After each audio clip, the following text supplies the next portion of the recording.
c'est une église qui va rater son entrée dans l'histoire. Parce que, monsieur Perrin, laissez-moi vous dire une chose. Coûte que coûte, qu'on le veuille ou non, qu'on monte, qu'on descende, le peuple congolais va se révolter. Ça, qu'on ne le veuille ou non, même si ça viendra tard, le peuple congolais va se révolter. En ce moment-ci que nous sommes, maintenant que nous sommes, le peuple est en train d'observer, de regarder qui est pour lui, qui est contre lui. Donc, il est en train de censurer. Et quand cette révolution viendra, personne ne sera épargné. Et donc, l'Église aujourd'hui doit être prudente. À défaut à défaut de soutenir le peuple qui est dans la misère, c'est mieux pour l'Église de se taire ou de s'abstenir, de Être prôner, de neutre continuer à carrément, soutenir voilà. neutre carrément, d'être carrément neutre, ni d'un côté ni de l'autre, d'être là, seul. Mais si l'Église monte sa posture en soutenant un côté, rassurez-vous, monsieur Perrin, lorsque ce peuple va se lever, il n'épargnera personne. Donc, c'est pour dire Oui, mais simplement, donc, et lorsqu'on aujourd'hui, revient sur les réalités actuelles, tout à l'heure, vous avez dit, finalement, bon, voilà, je parlais de compromission, vous avez dit que c'était là un euphémisme, c'est plutôt la corruption, et nous savons que la main qui donne est celle qui dicte la conduite. Est-ce que ça veut dire que même au niveau des homélies, par exemple, euh, c'est le PCT qui dicte désormais ce qu'il faut prêcher dans les églises? moi, je vais vous donner un exemple très simple. Je vais vous donner un exemple très simple, monsieur Perrin. Quand j'étais vicaire à la paroisse Notre-Dame de l'Assomption, oui, qui est au camp 15 août. Alors, un jour, à table, je parlais, c'était après la messe, et le premier vicaire, qui était donc l'abbé Anselme, c'est bon, c'est l'abbé Anselme, on l'appelle, et il vient nous dire, ben voilà, chaque fois quand je dis la messe, dès que je vois euh, une autorité rentrer, je change mon homélie. C'est-à-dire, il adapte son homélie en fonction de la présence. Il adapte son homélie en fonction de la présence de l'autorité qui est là. Et il avait donné l'exemple de Norbert Dabira, parce que moi, j'étais en conflit un peu, en foi avec Norbert Dabira par rapport à mes prédications, ainsi de suite. J'étais en foi. Cela même m'a coûté d'être enlevé de la paroisse. Mais bref, je ne suis pas là. Donc, justement, Oui, mais ce on peut prêtre, toujours connaître ce qui s'est passé concrètement pour ceux qui nous bon, suivent, si ce n'est pas voilà, qu'est-ce qui s'est passé? une Voilà, indiscrétion. voilà. Pourquoi, en fait, l'abbé Anselme est arrivé à prendre cet exemple-là? Parce que un jour de Pâques, un dimanche de Pâques, j'avais tenu un discours qui dénonçait les injustices sociales, ainsi de suite, les conditions des enseignants, des foyers, tout ça, ainsi de suite, panier de la ménagère qui était devenu médiocre, ainsi de suite. J'ai dénoncé les injustices, les faits auxquels le peuple était, la misère à laquelle le peuple était confronté, tout ça, ainsi de suite. Et Norbert Davira était dans l'église. Et à la fin de l'église, je suis parti chez moi, dans mon bureau. C'est Norbert et Davira et sa femme qui viennent me voir. Ils viennent me voir pour comme un peu me molester, en fait. Pour me molester, pour me tirer les oreilles, tout ça, ainsi de suite. Voilà. Il était très, très fâché. Et après, ce qui va arriver, il va voir l'abbé Anselme. L'abbé Anselme va l'envoyer à la cathédrale, non, aller voir le vicaire général, ainsi de suite. Et le lundi qui suivait, le lundi de Pâques, j'ai été convoqué à la cathédrale. Oh, le Congo n'a pas besoin d'élections. Le Congo a besoin d'une révolution. Et je reste là, le Congo a besoin d'une révolution. Monsieur Sassou Nguesso ne partira pas du pouvoir du fait des élections. La preuve en est que Mokoko a gagné en 2016, il a foutu en prison. Brice Kolela devait gagner ou a gagné en 2021 et on sait là où il se trouve aujourd'hui. Il est mort. Donc Sassou Nguesso ne partira pas du pouvoir du fait des élections. Sassou Nguesso partira du pouvoir du fait d'une révolution populaire.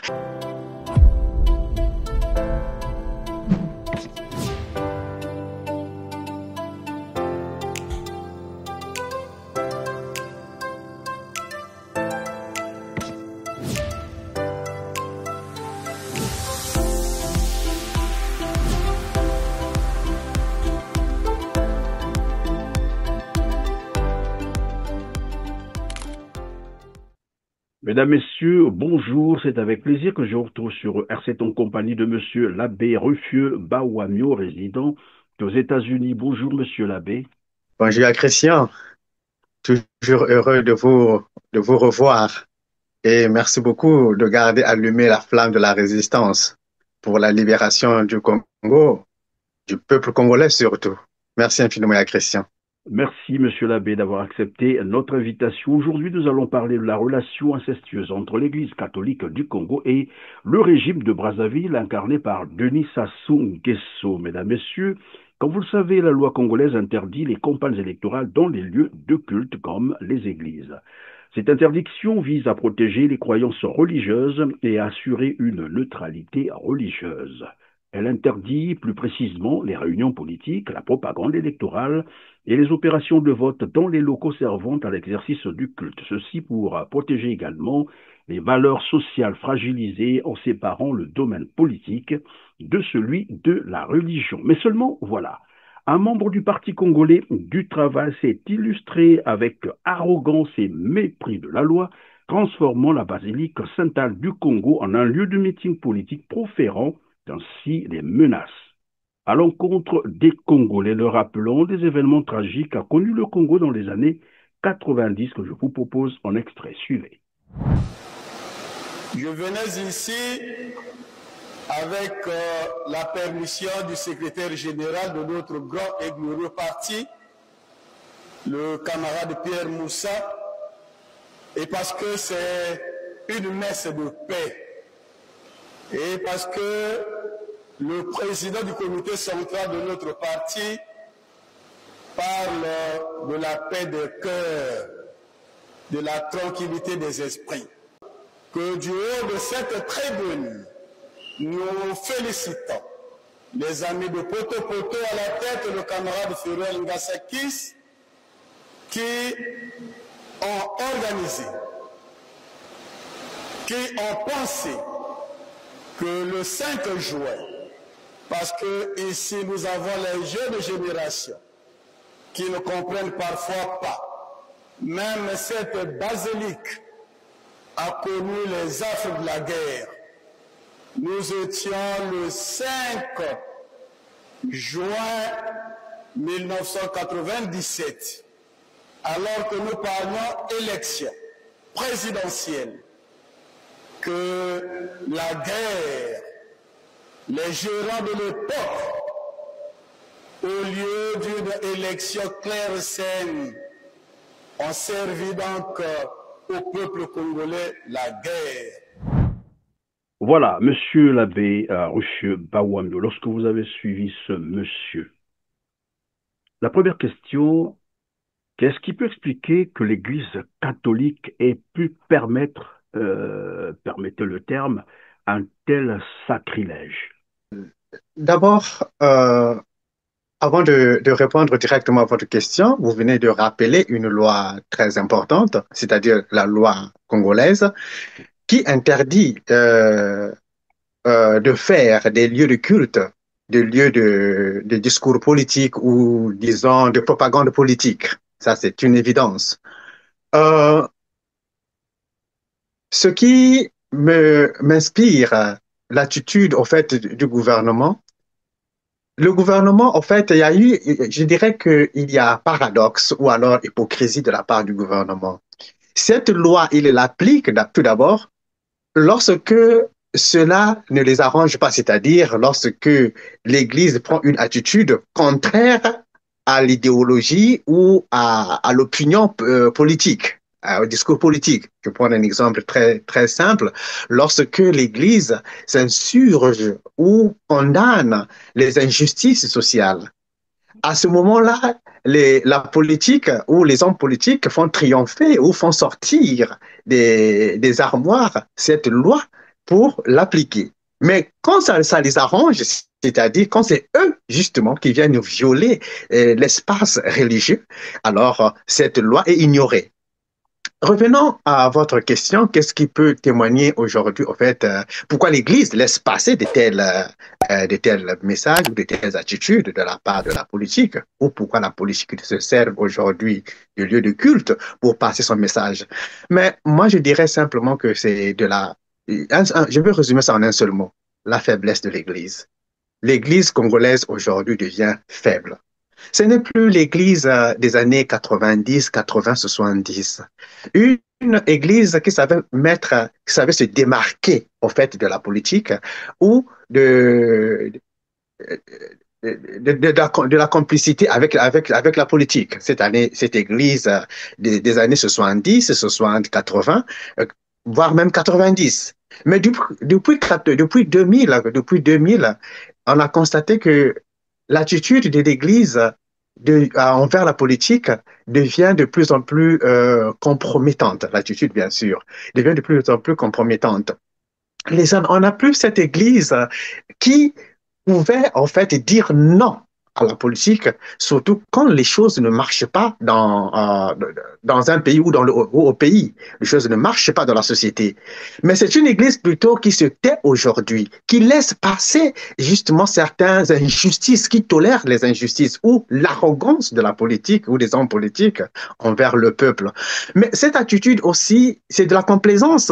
Je dirais que pourquoi? Parce que aujourd'hui, l'Église catholique a reçu beaucoup de la politique. A reçu beaucoup de la politique. Les Lorsque vous constitutions. dites, monsieur l'abbé, l'Église a reçu beaucoup de la politique, à quoi faites-vous allusion? Ben, je fais allusion simplement au temps de construction que nous avons bénéficié de la politique, c'est-à-dire que on nous a construit des cathédrales, on nous a construit des palais des évêques, on nous a construit pas mal d'espaces, ainsi de suite. Et lorsque nous avons une manifestation quelconque de grande ampleur, c'est la politique qui intervient. Et lorsque un évêque tombe malade, c'est la politique qui intervient pour assurer l'évacuation de l'évêque, ainsi de suite. Autant de bénéfices que nous avons aujourd'hui de l'Église. Face à cette... C'est une forme de compromission, il faut le dire comme ça. Est-ce que mais c'est finalement les moyens ou les ressources financières qui manquent à l'Église pour qu'elle se laisse finalement entraîner par les politiques? Mais justement, moi, je ne parlais pas, je parlais même plus de la compromission, je parlais de la corruption. De la corruption. Vous avez évoqué un problème de moyens, justement, mais sur quoi aujourd'hui l'Église catholique se fonde pour assurer son économie ou pour ses ressources économiques? Sur quoi l'Église se fonde aujourd'hui? L'Église n'est bâtie que sur les quêtes, tout ça, et c'est pas les dîners de culte, ainsi de suite, qui deviennent aujourd'hui aléatoires compte tenu du niveau de vie des populations. Parce que lesquels contribuent aux quêtes, ce sont les chrétiens. Les chrétiens, c'est le peuple. Et ce peuple est devenu appauvri.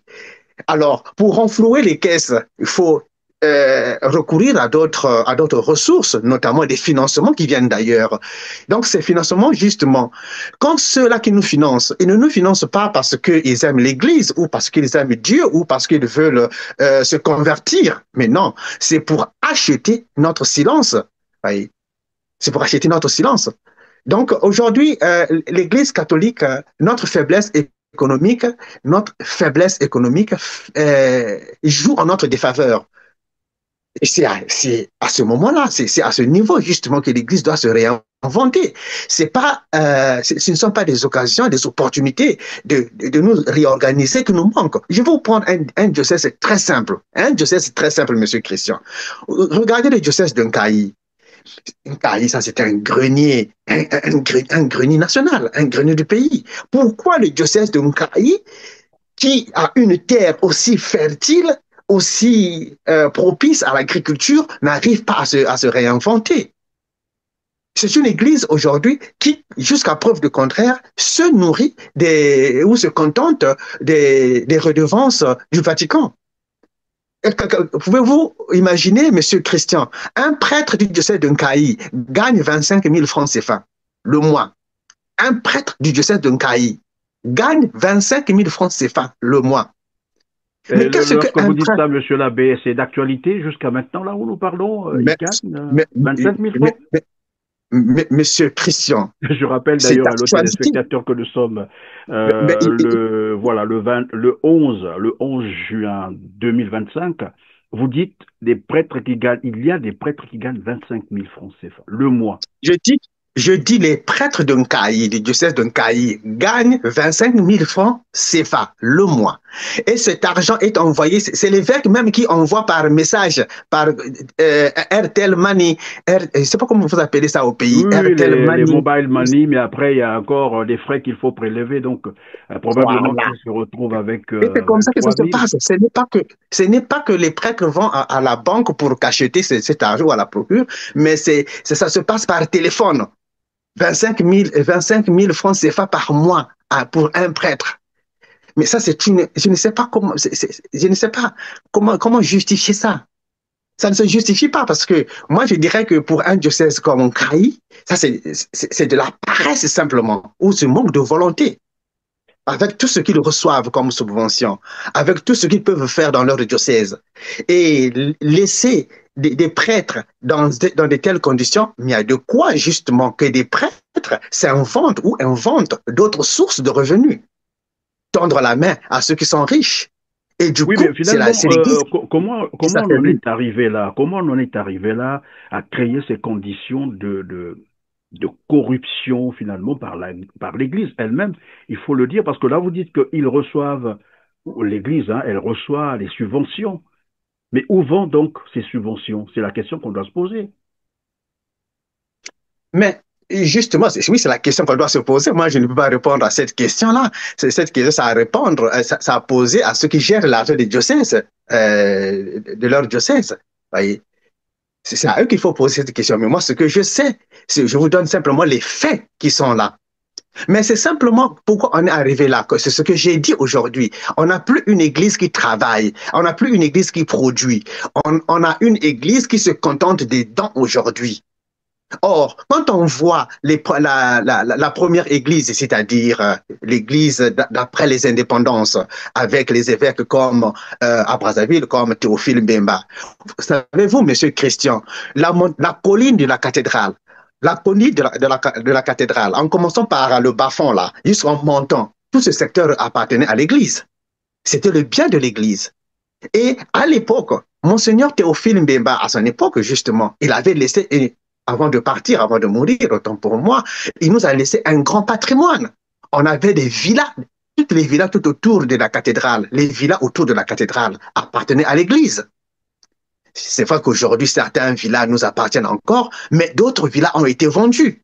Beaucoup de villas ont été vendues. Et, et on avait l'imprimerie, on avait un garage qui rivalisait même le garage municipal. On avait, Il qu'on y avait appelle des ça, la écoles, il y ministérie, avait des champs des comme ça, on écoles, se rappelle et tout encore, ça. oui. Voilà. Et tout ça, ça appartenait à l'église. Et à la date plus récente, l'espace qui servait de garage du diocèse de Brazzaville a été vendu à Edmond, je pense, c'est Edgar Nguesso qu'on appelle. C'est lui qui a acheté cet espace-là. Et les villas du diocèse, certains villas du diocèse, notamment le diocèse de Kinkala, parce que lorsque Brazzaville et Kinkala se sont séparés, on a aussi divisé les villas en deux. Brazzaville a pris la moitié, Kinkala aussi a pris la moitié. Mais on a appris dernièrement que certaines villas du diocèse de Kinkala ont été vendues. Et lorsque ça a été vendu, l'argent est rentré, mais le chèque a disparu. On n'a plus revu le chèque. Où est parti le chèque? Qui a vendu le diocèse? Qui a vendu la maison? C'est à eux qu'il faut demander des comptes. Donc, c'est devenu... euh, l'Église est devenue une vache à lait. On traite le lait, mais on ne nourrit pas la vache. C'est ça l'image.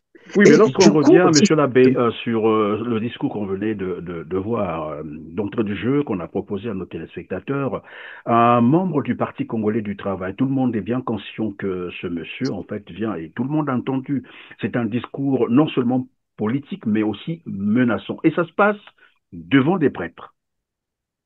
On laisse faire. Est-ce qu'on peut parler de la peur finalement? Pourquoi est-ce qu'on ne l'a pas arrêté pour dire tout de même non, là vous allez trop loin et vous êtes dans l'église, dans un lieu de culte, et que ce genre de propos ne pouvait pas passer? Pourquoi on l'a laissé faire jusqu'à la fin? euh, moi, je dirais, oui, c'est un sentiment mêlé. la peur, mais aussi la compromission et la corruption. Vous savez que de telles messes rapportent beaucoup aux paroisses, rapportent beaucoup. Donc, un prêtre ou un curé qui reçoit un une telle demande de messe dans sa paroisse, ben, dis donc, ces gens-là ne quittent pas les lieux des mains vides. Ils vous laissent une grosse enveloppe. C'est un problème de corruption, simplement. Prenez, moi, je vais vous prendre un exemple très simple. Est-ce qu'un certain Clément Mirassa peut venir tenir un tel discours? Je parle de Clément Mirassa. Un certain Clément Mirassa peut venir tenir un tel discours dans un tel lieu. Mais il sera chassé à la première seconde. Il sera chassé. Ou ce sont les gens qui vont même se lever, ou c'est le prêtre même qui va l'interrompre. Mais comme ceux-là qui viennent célébrer, qui viennent demander cette messe, qui viennent tenir un discours de division, un discours politique qui ressemble même à un meeting politique à la rigueur, ben, le prêtre qui est là se tait, le laisse jusqu'à la fin. Mais pourquoi il se tait, comme j'ai dit simplement, c'est parce qu'il y a deux sentiments. Il y a, bon, parce que c'est le pouvoir, il se taise, et il y a l'argent qui est là. Mais tout ça, simplement, ça signifie la faiblesse, justement, de l'Église. On n'a plus, justement, cette Église qui peut dire non à de telles attitudes. Parce qu'un tel discours, c'est inadmissible dans un lieu de culte. Parce que, quelquefois, nous devons un peu lire l'histoire, Monsieur Christian. Nous devons lire l'histoire. Vous savez que en 2000, en 1992 ou 92, comme ça là, 91-92, il y a un tel scénario s'est passé à Saint-Pierre-Claver. Mais en ce temps-là, c'était un prêtre qui avait parti pris pour André Milongo. Mais quand ce prêtre avait soutenu André Milongo, mais les jours qui ont suivi, le prêtre était chassé de la paroisse. Bernard Colella a envoyé ses soldats, ses miliciens qui sont venus faire tout ça, ainsi de suite. Mais Monseigneur Barthélemy Batantou, un homme sage qu'il était, il a enlevé le prêtre de la paroisse. Le prêtre était obligé de partir au Canada pour laisser passer un peu les choses, les événements, pour atténuer la situation. Mais moi, si j'étais à la... Je ne sais pas si Monseigneur a entendu, a reçu la vidéo. Si j'étais l'évêque, justement, j'allais demander au prêtre, j'allais faire départir le prêtre de cette paroisse. Le curé de la paroisse devait quitter la paroisse. Même le vicaire devait quitter la paroisse. Parce que ça, c'est inadmissible, monsieur Christian. Ça, c'est inadmissible. Parce qu'on ne peut pas... Parce que c'est un précédent très fâcheux, un précédent malheureux. Parce que dès qu'on ouvre une telle boîte de Pandore, alors ça devient maintenant du laisser-faire. Donc, oui, mais non seulement c'est de du laisser-aller. laisser faire, mais après on se posera la question de savoir quel est ce Dieu qu'on prie finalement en l'Église catholique, parce que nous avons, depuis un certain moment, on voit bien comment ça se passe, surtout lorsque Denis Sassou Nguesso lui-même va à l'Église catholique, comment on déroule les tapis rouges, on apporte des fauteuils, alors qu'on voit ailleurs, à travers le monde, comment certains présidents chef d'État qui arrive le plus modestement possible, s'asseye sur les bancs, comme tout le monde. Mais au Congo, l'Église, franchement, on se pose maintenant la question si celui qui est à la tête du Congo n'a pas été remplacé à la place de Dieu. Et c'est curieux. Mais Monsieur Christian, vous posez une question très, très, très pertinente, très fondamentale.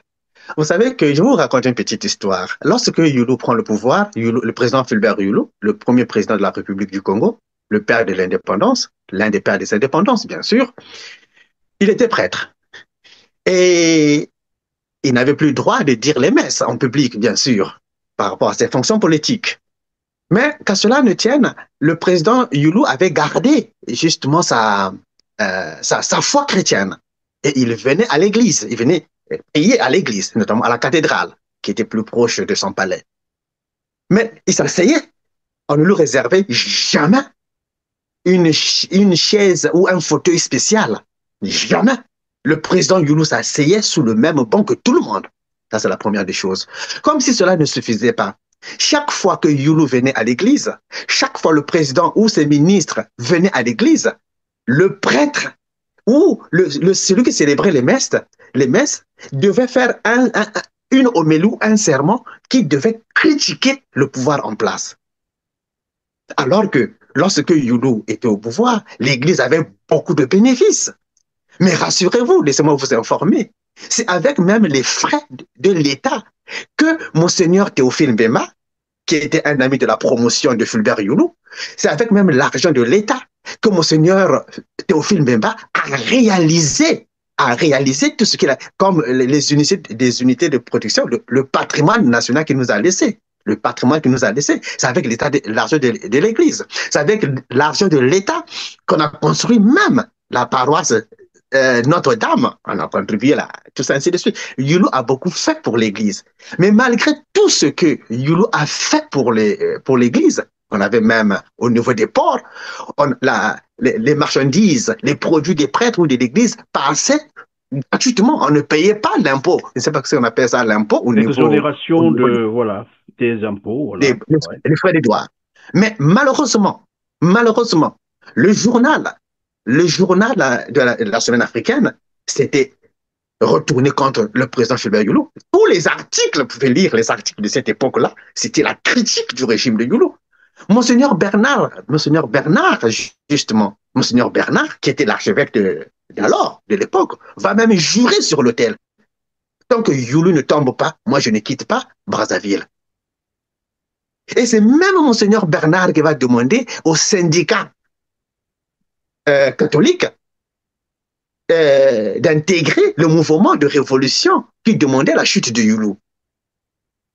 C'est Monseigneur Bernard qui va donner l'aval, qui va encourager les syndicats catholiques d'adhérer à ce mouvement-là. Youlou est tombé. Mais qu'est-ce que l'Église est devenue après? En 1965, nous avons les premières arrestations des prêtres dans le cardinal Biayenda, à l'époque abbé Émile Biayenda, qui fera sa première prison. Voyez. Donc, c'est pour dire simplement... Lorsqu'on revient sur les réalités actuelles, tout à l'heure, vous avez dit, finalement, bon, voilà, je parlais de compromission, vous avez dit que c'était là un euphémisme, c'est plutôt la corruption, et nous savons que la main qui donne est celle qui dicte la conduite. Est-ce que ça veut dire que même au niveau des homélies, par exemple, c'est le PCT qui dicte désormais ce qu'il faut prêcher dans les églises? Moi, je vais vous donner un exemple très simple. Monsieur Perrin. Quand j'étais vicaire à la paroisse Notre-Dame de l'Assomption, oui, qui est au 15 août. Alors, un jour, à table, je parlais, c'était après la messe, et le premier vicaire, qui était donc l'abbé Anselme, on l'appelle, et il vient nous dire, ben voilà, chaque fois quand je dis la messe, dès que je vois une autorité rentrer, je change mon homélie. C'est-à-dire, il adapte son homélie en fonction de la présence. Il adapte son homélie en fonction de la présence de l'autorité qui est là. Et il avait donné l'exemple de Norbert Dabira, parce que moi, j'étais en conflit un peu en foi avec Norbert Dabira par rapport à mes prédications, ainsi de suite. J'étais en foi. Cela même m'a coûté d'être enlevé de la paroisse. Mais bref, je ne suis pas là. Donc, justement... Oui, mais on peut toujours connaître ce qui s'est passé concrètement pour ceux qui nous suivent, si ce n'est pas... Qu'est-ce qui s'est passé? Voilà. Pourquoi, en fait, l'abbé Anselme est arrivé à prendre cet exemple-là?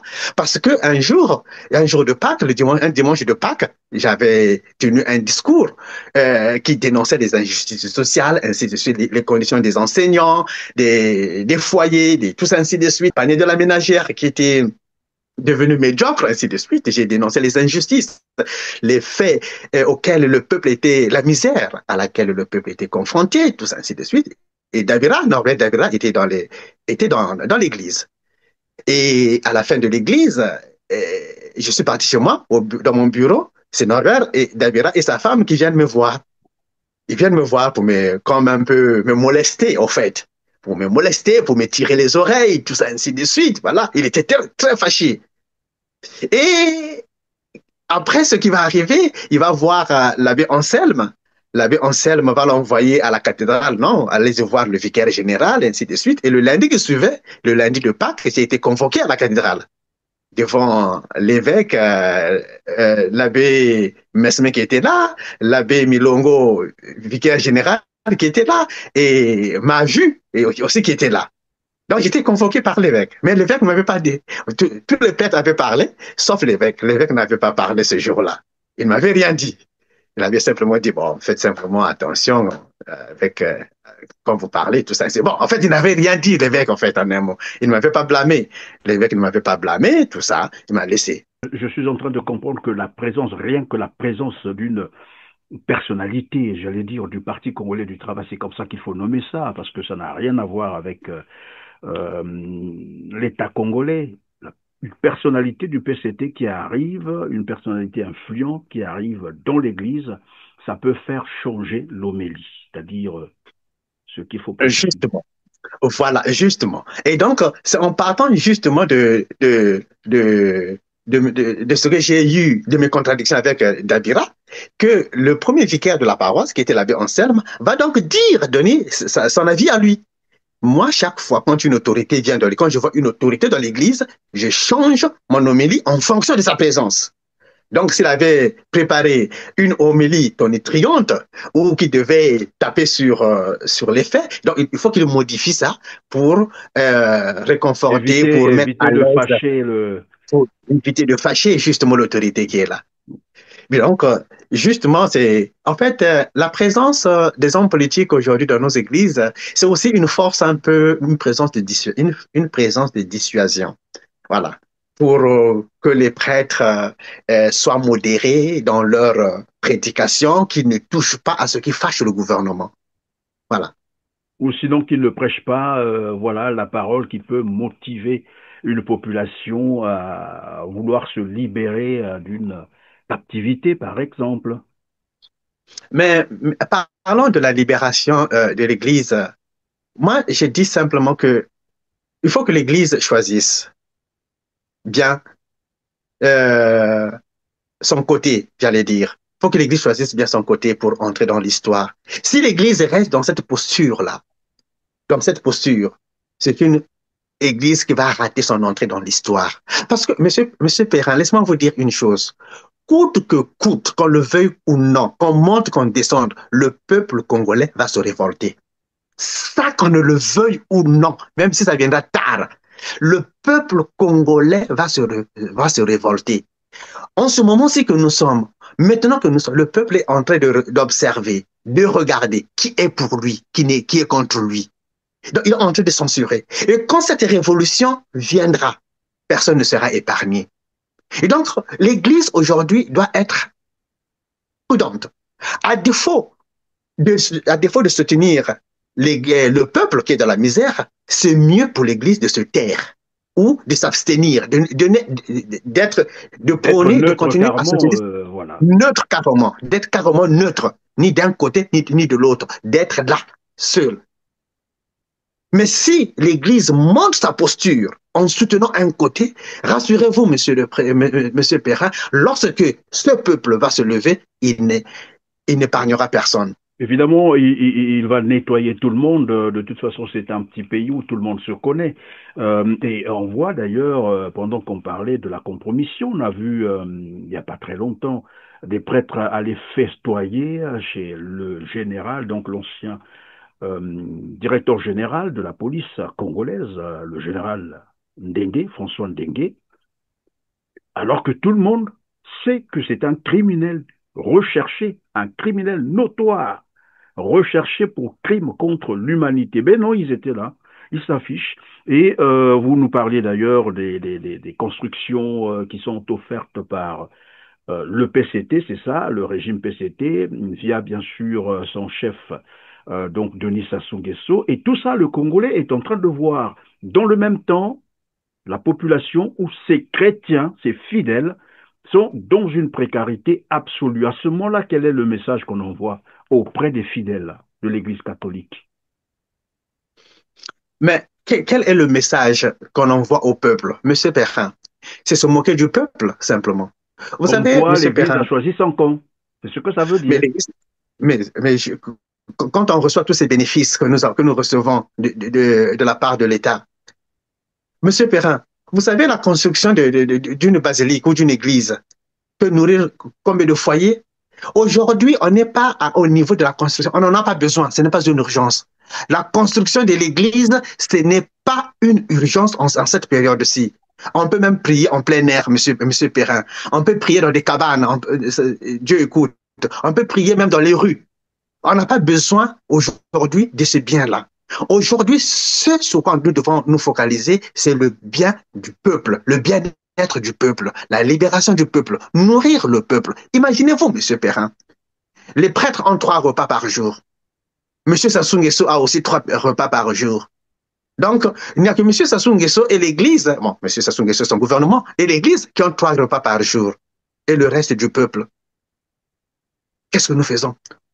Vous avez bien fait d'évoquer cet aspect parce que finalement, la construction d'une basilique, elle coûte quand même beaucoup d'argent en termes de milliards, il faut le dire comme ça. Les dons, legs et les financements dont vous parliez tout à l'heure de l'Église par, voilà, l'État congolais, pour ne pas dire le PCT, l'Église aurait mieux fait de demander, par exemple, au PCT ou à ceux qui lui apportent ses financements de créer des unités de production, pourquoi pas, de créer des usines avec cet argent, de créer de l'emploi avec cet argent pour nourrir les Congolais que de venir faire des dons qui, à la rigueur, j'ai bien envie de dire qu'ils ne servent à rien du tout.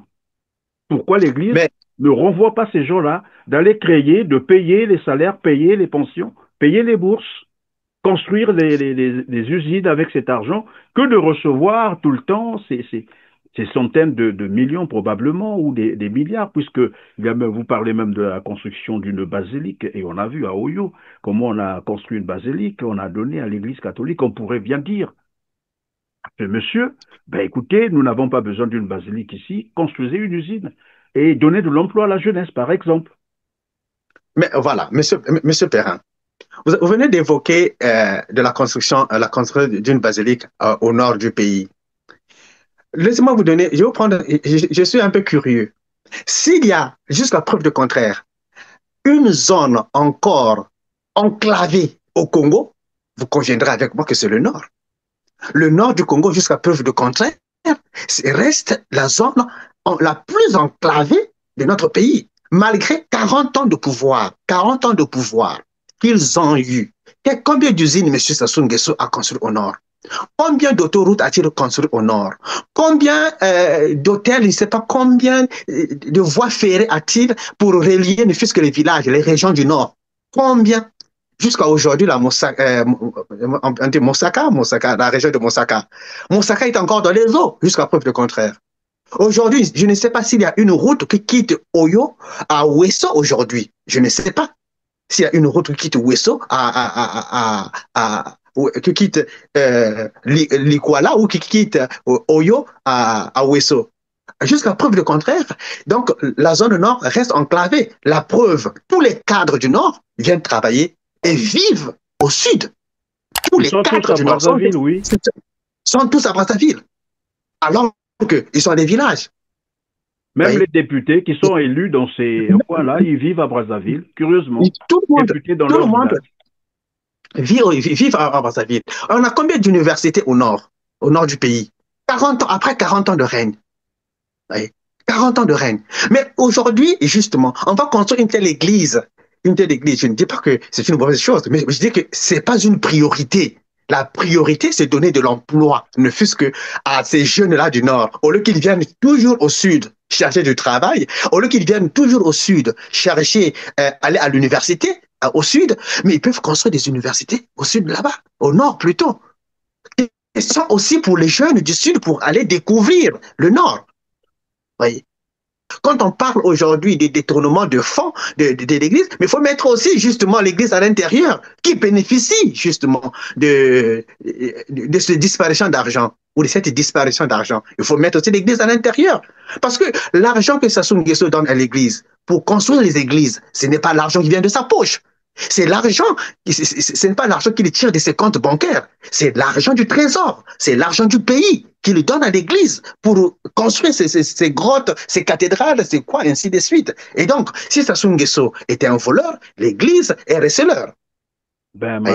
malheureusement, c'est cette image qui convient le mieux d'ailleurs, parce que tout à l'heure je disais, au lieu de recevoir cet argent, non, demander à ces gens d'aller construire des unités de production. Bon, encore moins comme disent, comme dit la parole de Dieu, l'homme ne se nourrit pas seulement du pain, mais aussi de toute parole qui sorte de la bouche de Dieu. Je veux bien, mais il faut commencer d'abord par nourrir le corps. Je crois que Mais c'est ça. écoutez, mais écoutez, Monsieur Perrin, Jésus-Christ n'a pas que annoncé l'évangile. Il a nourri des 5000 hommes au désert qui avaient faim. Qui mieux que Jésus-Christ connaît la parole de Dieu? C'est ça? Il a fait des miracles. Il a annoncé l'évangile, mais il a aussi nourri. Mais aujourd'hui, nous, Église, combien de familles nourrissons-nous?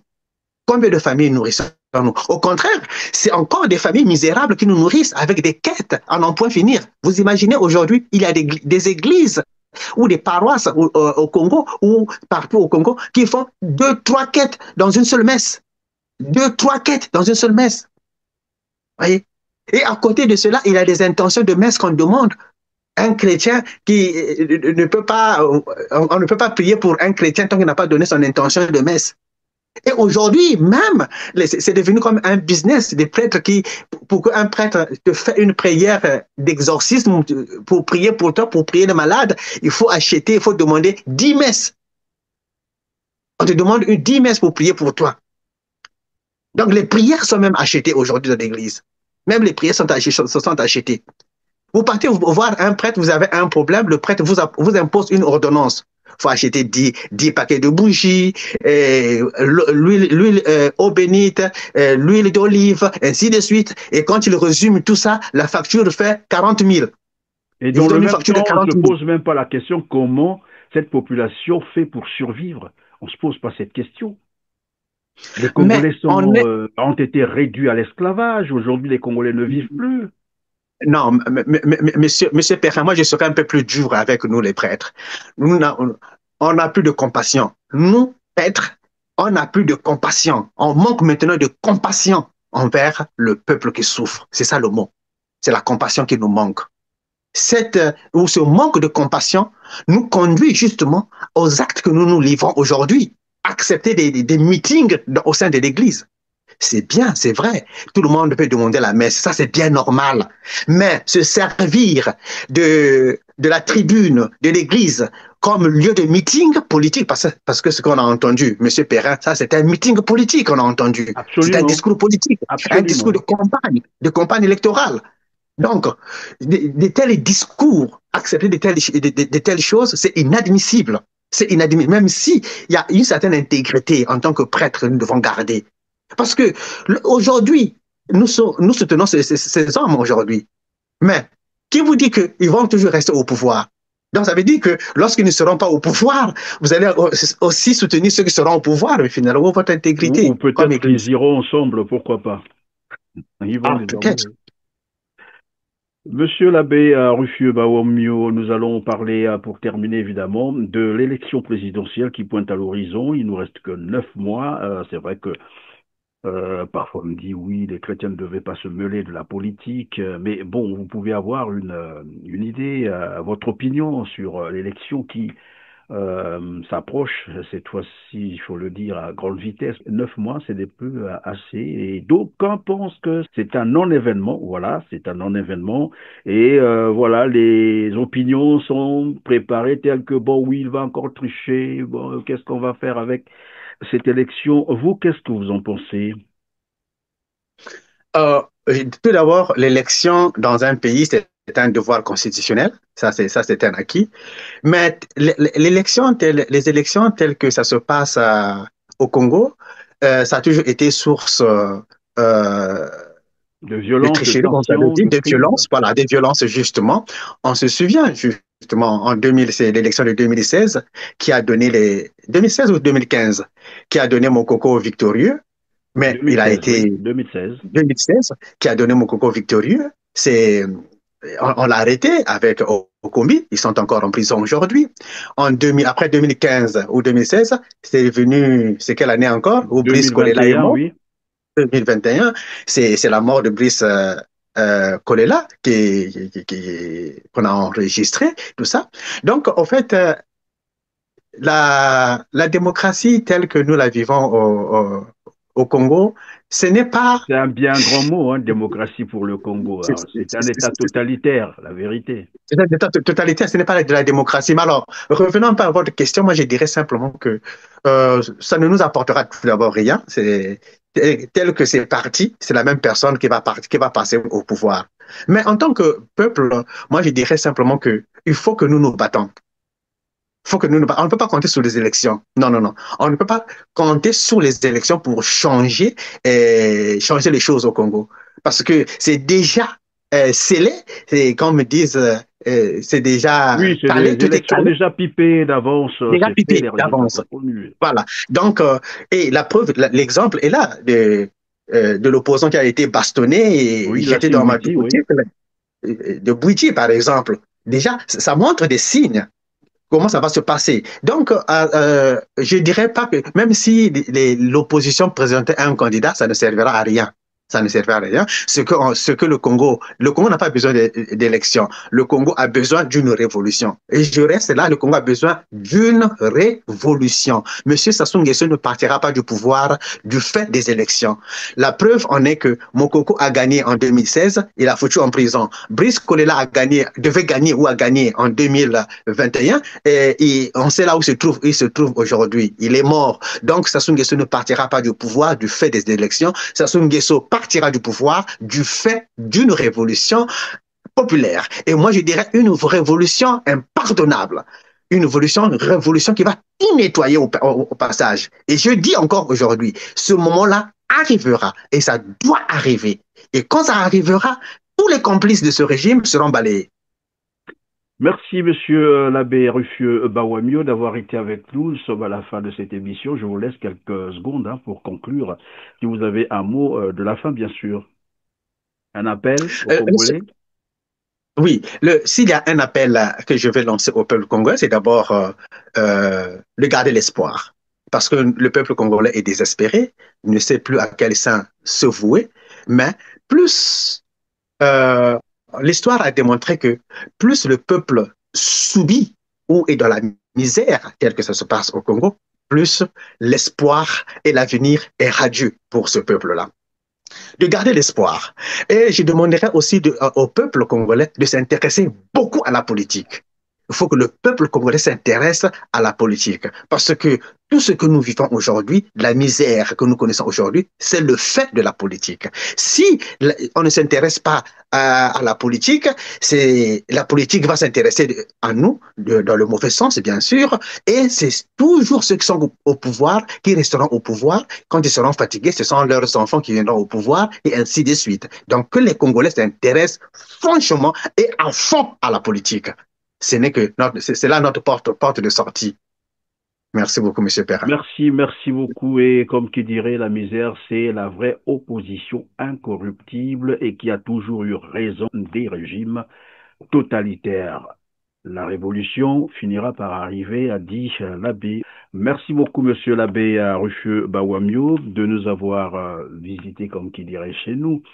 Vous êtes résident aux États-Unis et j'aurais bien fait de vous poser la question sur la mesure que venait de prendre l'administration Trump contre les ressortissants du Congo, mais ça, on pourra le faire très prochainement. Merci encore d'avoir été disponible pour nous.